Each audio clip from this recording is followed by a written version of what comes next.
GS centre math solution YouTube channel में आप सभी का स्वागत है। आज मैं आप लोगों को पढ़ाने वाला हूं, हिंदी का अगला टॉपिक पढ़ाने वाला हूं। इससे पहले वाले वीडियो में मैंने हिंदी के कुछ टॉपिकों को मैंने क्लियर कराया था, आप लोगों को मतलब क्लियर बता दिया है कि यहाँ से क्वेश्चन आने वाले हैं।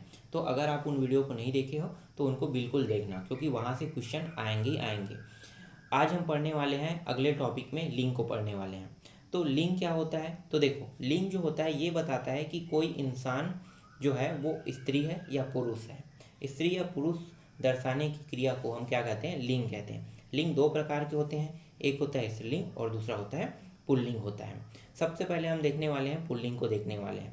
तो पुल्लिंग से जो जो क्वेश्चन बनते हैं उसी टाइप के क्वेश्चनों को मैं आपको यहाँ पे बताऊँगा। कैसे बनते हैं इसको भी मैं आपको रियलाइज कराऊंगा कि ये कैसे क्वेश्चन बनते हैं। तो चलो हम लोग देख लेते हैं। यहाँ पे देखो पुल्लिंग में कुछ लिखा हुआ है, जैसे पुल्लिंग होने के लिए क्या होता है, क्या होना चाहिए। तो देखो यहाँ पे पहले एक चीज़ हम यहाँ पे पढ़ लेते हैं। जिन संज्ञा शब्दों से पुरुष जाति का बोध हो अथवा जो शब्द पुरुष जाति के अंतर्गत माने जाते हैं वे पुल्लिंग होते हैं। जैसे कि कुत्ता है, लड़का है, पेड़ है, सी है, बैल, घर है। ये आसान शब्द है, आपको पता चल गया कि इन शब्दों को क्या कहा जाता है? पुल्लिंग कहा जाता है। लेकिन ये तो आसान है, लेकिन प्रश्न जो पूछा जाता है वो आसान नहीं होता है। सीजी व्यापम के जब फूड इंस्पेक्टर का जब एग्जाम हुआ था तो वहाँ पे एक प्रश्न आया था कि दूध जो है वो स्त्रीलिंग है या पुल्लिंग है। तो वहाँ पे अगर आप ध्यान दोगे तो वो एक वाटर है, मतलब पानी से संबंधित है, लिक्विड है। तो लिक्विड चीज़ों को आप पुल्लिंग में लेना, ठीक है। तो अगर आप इसे इस प्रकार से समझते हैं कि लिक्विड है तो लिक्विड को हम पुल्लिंग में लेंगे, तब आप उसे आसानी से बना पाओगे। लेकिन वहाँ पे कंफ्यूज ऐसे करता है कि दूध है, अब दूध जो है वो कहाँ से प्राप्त होता है? जानवर से ना। तो जानवर जो है वो क्या है? स्त्रीलिंग रहेगा तभी प्राप्त होगा। तो अगर आप इस तरह से फेस करोगे तो आपका आंसर गलत हो जाएगा। इसीलिए आपको ध्यान ये देना है कि लिक्विड वाले जितने भी चीज़ है उनको किस में लिया जाता है?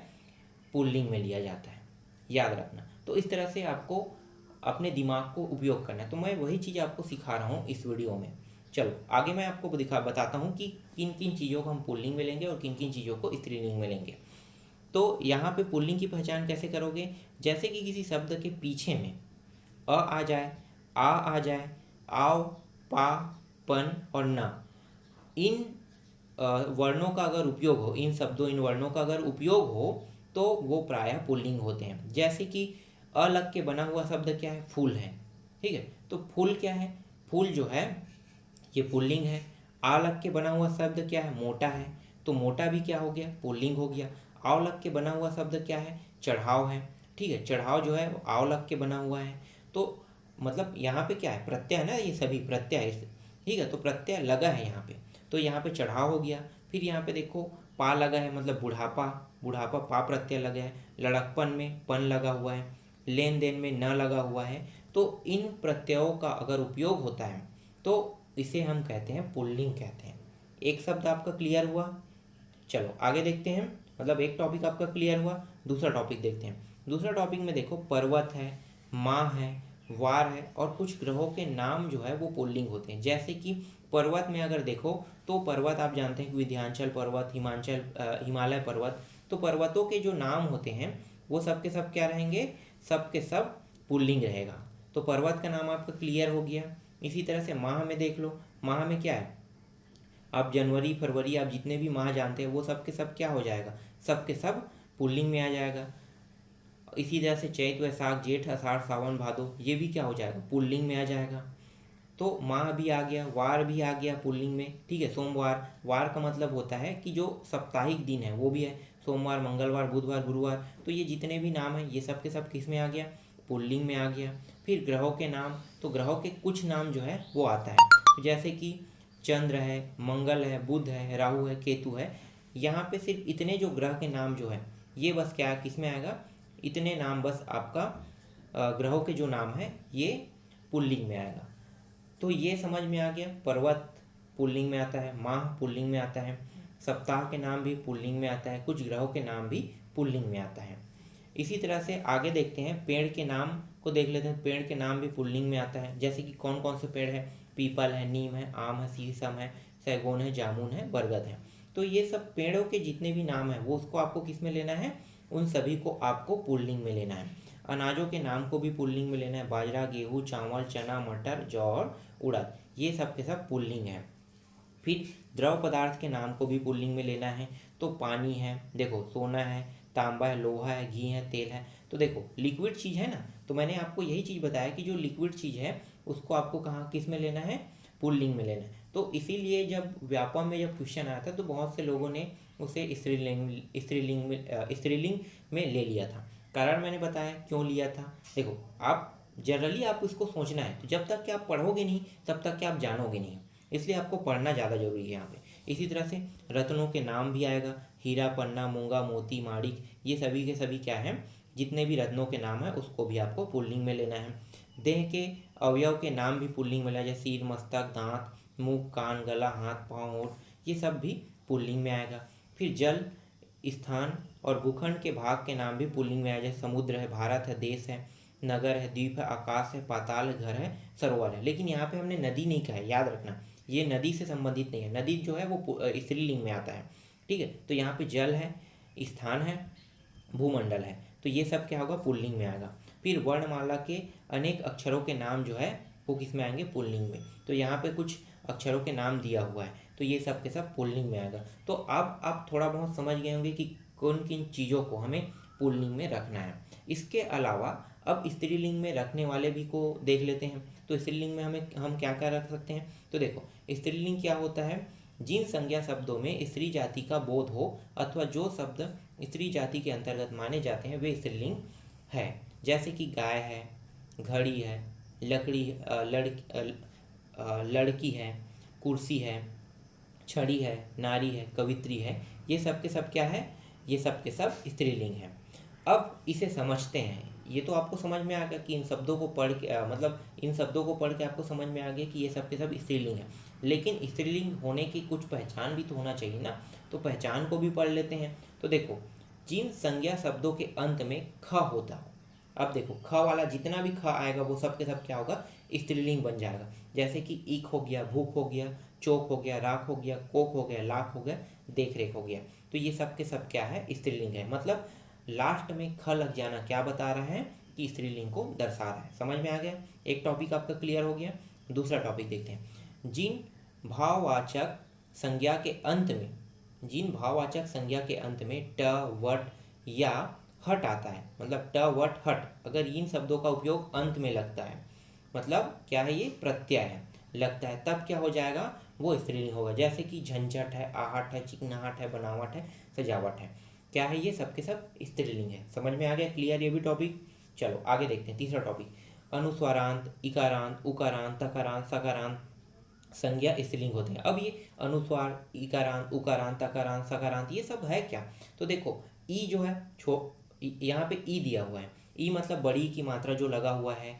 फिर यहाँ पे ऊ का मात्रा दिया हुआ है, त का मात्रा दिया हुआ है, स का मात्रा दिया हुआ है। तो जो मात्रा वाला जो शब्द बनते हैं ना, वो सब के सब क्या होंगे, वो सब के सब स्त्रीलिंग होंगे। जैसे कि देखो रोटी है, ठीक है, रोटी छोटी की मात्रा भी स्त्रीलिंग में ही आएगा। जैसे कि रात्रि है, छोटी की मात्रा रात्रि में लगता है ना, तो जितने भी छोटी की मात्रा बड़ी की मात्रा वाला जितना भी शब्द है वो सब के सब किस में आएगा, वो सब के सब स्त्रीलिंग में आएगा। जैसे कि देखो रोटी, टोपी, नदी, चिट्ठी, उदासी, फिर रात है, बात है, ये त जो है वो तकारांत है, त लास्ट में लग जाना, ठीक है। तो रात है, बात है, छत है, भीत है। इसी तरह से देखो बालू है, ऊ की मात्रा लगना, ठीक है, तो लास्ट में क्या लगे, ऊ की मात्रा लगे, बालू है, दारू है, सरसों है, खड़ाऊ है, प्यास है, वास है, सांस है। तो ये सब के सब क्या है, ये सब के सब स्त्रीलिंग है। तो आपको समझ में आ गए स्त्रीलिंग शब्द। चलो आगे देखते हैं। भाषा, बोली और लिपियों के नाम भी स्त्रीलिंग हो गए। तो भाषा क्या, हिंदी, संस्कृत, देवनागरी लिपि, जितने भी भाषा है ये सब के सब क्या है, ये सब के सब स्त्रीलिंग होगा। बोली भी स्त्रीलिंग होगा और लिपियों के नाम भी स्त्रीलिंग होगा। तो आप सबको लेना है, आपको एक को भी नहीं छोड़ना है, सब के सब क्या होगा, सब के सब स्त्रीलिंग होगा। इसके बाद आगे देखो पांचवा टॉपिक। जिन शब्दों के अंत में या आता है वे स्त्रीलिंग है। छोटे ई की मात्रा लगा देना, ठीक है। तो जैसे देखो कुटिया है, खटिया है, चिड़िया, तो जितने में भी आप या लगाओगे वो सब के सब क्या बन जाएगा, वो सब के सब स्त्रीलिंग बन जाएगा। इसी तरह से देखो नदियों के नाम है, गंगा, यमुना, गोदावरी, सरस्वती, ये सब के सब क्या है, स्त्रीलिंग है। लेकिन कुछ अपवाद भी है, जैसे कि सोन नदी है, ब्रह्मपुत्र नदी है, ठीक है। तो सोन नदी, ब्रह्मपुत्र नदी जो है अपवाद में आता है, याद रखना, ठीक है, वो स्त्रीलिंग में गिनती नहीं आता है। बाकी इस तरह के जो नाम हैं ये स्त्रीलिंग में आता है। चलो आगे देखते हैं। तारीखों और तिथियों के नाम भी आते हैं, जैसे पहली, दूसरी, प्रतिपदा, पूर्णिमा। तो ये सब क्या होगा, ये सब जो है ये स्त्रीलिंग शब्द है। इसी तरह से पृथ्वी, ग्रह एवं नक्षत्रों के नाम भी स्त्रीलिंग में आते हैं, जैसे कि अश्वनी, भरणी, रोहिणी, ठीक है। ये सब क्या है, ग्रह नक्षत्रों के नाम हैं। तो ये सब के सब स्त्रीलिंग में आएगा। इसी तरह से देखो और कुछ शब्द जैसे ई लगा देना, छोटी की मात्रा आई लगा देना, इन, इया आदि से समाप्त होने वाले शब्द स्त्रीलिंग होते हैं, जैसे कि लकड़ी है, कहानी है, खटिया है। ये सब के सब क्या है, ये सब के सब स्त्रीलिंग है। तो आपको समझ में आ गया दोनों में डिफरेंस करना कि कौन कौन से शब्द लगने से पुल्लिंग बनेगा और कौन कौन से शब्द लगने से स्त्रीलिंग बनेगा। अक्सर प्रश्न जो आता है वो पूछा जाता है कि इनमें से स्त्रीलिंग कौन है, इनमें से पुल्लिंग कौन है। 4 ऑप्शन दिया रहेगा, जिनमें से 3 जो रहेगा वो स्त्रीलिंग रहेगा, 1 जो रहेगा पुल्लिंग रहेगा। तो वो पूछेगा पुल्लिंग इनमें से कौन है, ठीक है। तो आपको वही चीज़ वहाँ पे ध्यान देना है। तो इस तरह से क्वेश्चन आता है। तो अगर आप इसको सीख जाते हैं तभी आप इनसे रिलेटेड प्रश्नों को बना पाओगे। चलो आगे देख लेते हैं। नेक्स्ट जो है वो सर्वनाम पढ़ना है हमें। तो सर्वनाम को देख लेते हैं। सर्वनाम बहुत आसान है, इसमें छोटा सा टॉपिक है, सर्वनाम को कैसे पहचानना है। तो सर्वनाम को पहचानने का एक सिंपल सा ट्रिक है, यहाँ पे बहुत आसानी से बहुत आसानी से यहाँ पे आप इसे पहचान सकते हो। तो देखो सर्वनाम क्या होता है, संज्ञा के स्थान पर प्रयुक्त होने वाले शब्दों को क्या कहते हैं, सर्वनाम कहते हैं। तो यहाँ पे सर्वनाम में क्या क्या हो सकता है, देखो एग्जाम्पल के रूप में देखो, मैं, तुम, हम, वे, आप आदि शब्द जो है वो सर्वनाम है। सर्वनाम के 6 भेद हैं, ठीक है। लेकिन सर्वनाम जो होता है वो हमेशा आगे में लगता है, याद रखना। जैसे कि मैं अपने आप को दर्शा रहा हूँ तो मैं जो है सर्वनाम है, तू दर्शा रहा हूँ तो तू भी सबसे आगे में लगा हुआ है, तो वो भी क्या होगा, सर्वनाम है। तो सर्वनाम को आप कैसे पहचानोगे, तो यहाँ पे देखो इन 6 जो भेद है उसको आपको जानना है, क्योंकि यहाँ से जो क्वेश्चन आता है वो इस तरह से पूछा जाता है कि पुरुषवाचक उत्तम पुरुष सर्वनाम कौन सा है। तो आपको ये पूछा जाएगा तो क्या बताओगे, मैं और हम। क्या बताओगे, मैं और हम जिसमें लगा है वो पुरुषवाचक है, जो पुरुष को दर्शाता है। देखो इसमें डिफरेंस पहचानना बहुत ही आसान है, मैं आपको अभी यहाँ पे क्लियर करा देता हूँ। देखो पुरुषवाचक सर्वनाम कैसे पहचानोगे कि यहाँ पे उत्तम पुरुष, मध्यम पुरुष, अन्य पुरुष 3 होता है। तो पुरुषवाचक में उत्तम पुरुष, मध्यम पुरुष और अन्य पुरुष। तो पहले हम उत्तम पुरुष को देख लेते हैं। तो उत्तम पुरुष क्या होगा, जो अपने आप के बारे में बताता हूँ वो होता है उत्तम पुरुष। तो पुरुषवाचक में उत्तम पुरुष में अगर देखते हैं तो मैं कह रहा हूँ मतलब मैं अपने आप के बारे में बता रहा हूँ, हम कह रहा हूँ तो मैं अपने आप के बारे में बता रहा हूँ। इसका मतलब क्या है कि मैं उत्तम पुरुष हूँ जो स्वयं के बारे में बता रहा है। अब मध्यम पुरुष क्या होता है, अपने बारे में ना बताकर दूसरे के बारे में बताना, जैसे कि तू लग जाना, तुम लग जाना, आप कहना। ये क्या है, अपने बारे में ना बता के किसके बारे में बता रहा हूँ, मैं दूसरे के बारे में बता रहा हूँ। ये होता है मध्यम पुरुष होता है, समझ में आ गया।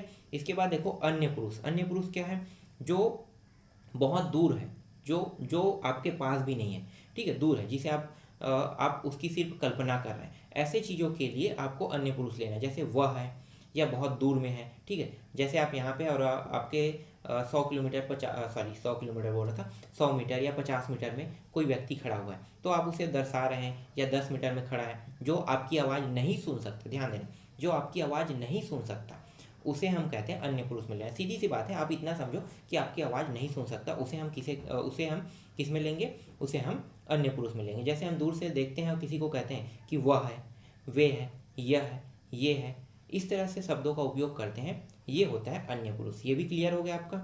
चलो आगे देखते हैं। इसके बाद देखो निजवाचक सर्वनाम पूछा जाएगा। निजवाचक सर्वनाम में मतलब क्या होगा, एक होता है निकटवर्ती होता है, एक दूरवर्ती होता है। तो निकटवर्ती और दूरवर्ती में देखो यहाँ पे, अब ये अन्य पुरुष जो है ना, इसमें ये दोनों शब्द उपयोग है, लेकिन यहाँ पे निजवाचक में भी ये आता है। तो इसे कैसे पहचानोगे कि निजवाचक सर्वनाम में निकटवर्ती में देखो, अगर निकटवर्ती का है तो यह और ये उपयोग करोगे, लेकिन दूरवर्ती कहेगा तो दूरवर्ती में क्या होगा, वह और वे उपयोग करोगे। तो ये भी क्लियर होगा आपका। फिर अनिश्चयवाचक सर्वनाम देख लेते हैं। अनिश्चयवाचक सर्वनाम में क्या होता है, एक प्राणी बोधक होता है और एक वस्तु बोधक होता है। प्राणी बोधक में क्या होगा, कोई होगा, और इसी तरह से वस्तु बोधक में क्या होगा, कुछ होगा। तो आपको ये भी समझ क्लियर हो गया कि प्राणी बोधक जब भी उपयोग होगा तो कोई उपयोग करना है, वस्तु बोधक में कुछ का उपयोग करना है। इसी तरह से चौथा क्या है, संबंधवाचक सर्वनाम है। संबंधवाचक में संबंध बताना, जैसे कि जो और सो का उपयोग कर दोगे तो ये संबंध को दर्शाएगा। इसी तरह से प्रश्नवाचक सर्वनाम है। प्रश्नवाचक में क्या होगा, प्राणी बोधक वस्तु बोधक होता है, कौन और क्या होता है इसमें, तो प्राणी बोधक में कौन होगा और वस्तु बोधक में क्या होगा। इसी तरह से निजवाचक सर्वनाम में आप क्या कहोगे, निजवाचक सर्वनाम मतलब आप से दर्शाओगे, तो आप दर्शाना मतलब निजवाचक सर्वनाम को दर्शाना। तो ये सारी चीज़ें जो मैं अभी आपको बता रहा हूँ, ये सब के सब टॉपिक आपको याद होने चाहिए, क्योंकि यहाँ पे क्वेश्चन जो है इन्हीं को पूछा जाएगा कि इनमें से निजवाचक कौन है, इनमें से अनिश्चयवाचक उत्तम पुरुष कौन है, यहाँ पे क्या अनिश्चयवाचक प्राणीबोधक कौन सा है, अनिश्चयवाचक वस्तुबोधक कौन सा है। इस तरह से क्वेश्चन पूछा जाता है। तो उसके अगर आप शब्द को पहचान लोगे या याद कर लोगे तो आसानी से आप इनसे रिलेटेड क्वेश्चन को बना सकते हो। तो अभी के वीडियो में बस इतना ही। आगे की वीडियो में मैं आपको और अगले टॉपिक को पढ़ाऊँगा।